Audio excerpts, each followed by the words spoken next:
Donc maintenant, pour inscrire une transaction qui n'est ni un chèque, ni un dépôt, on va passer par le bouton qu'on appelle écriture.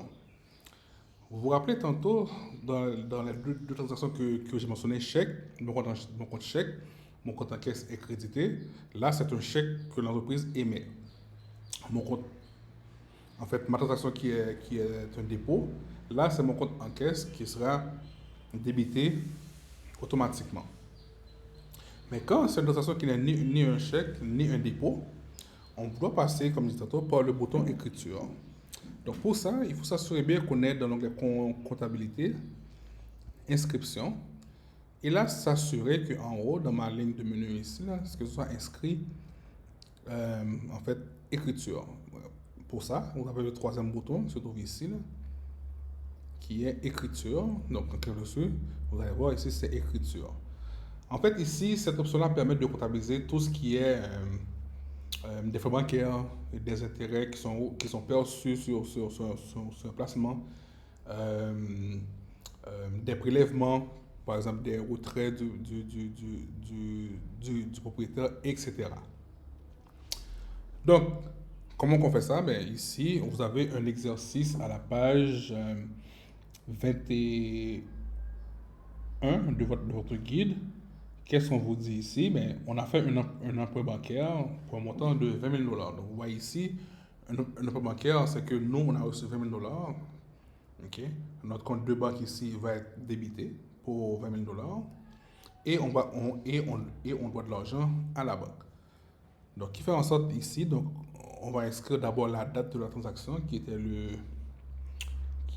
le 28 mars.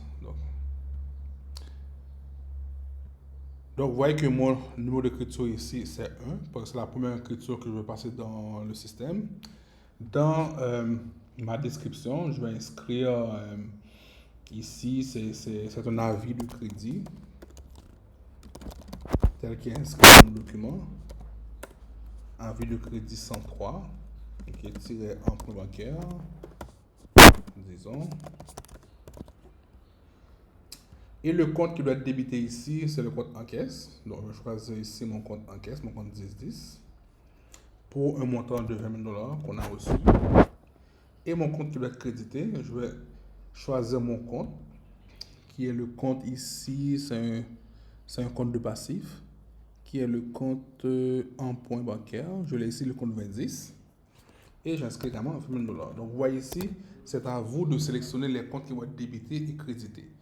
Et lorsqu'on fait une écriture, c'est comme dans le journal général que vous faites de façon manuelle. S'assurer également que votre solde ici là, est à 0. Donc, vous voyez ici, le solde est à 0. Le solde à 0 veut dire quoi ici? Que mon débit est égal à mon crédit.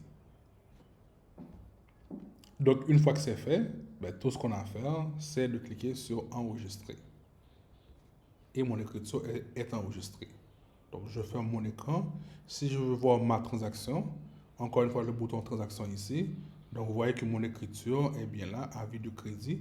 Donc, ici, je n'ai pas le montant comme les autres, là, parce que c'est une écriture, le solde est à 0. Mais si je veux voir le détail, il faut que je clique dessus pour voir le détail de ma transaction.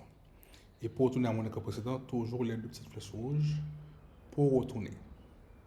Et là, encore une fois, vous voyez que mes transactions sont classées ici par type de transaction. Donc, type ici, les types que vous avez, 3 types possibles, soit des chèques, dépôt et écriture.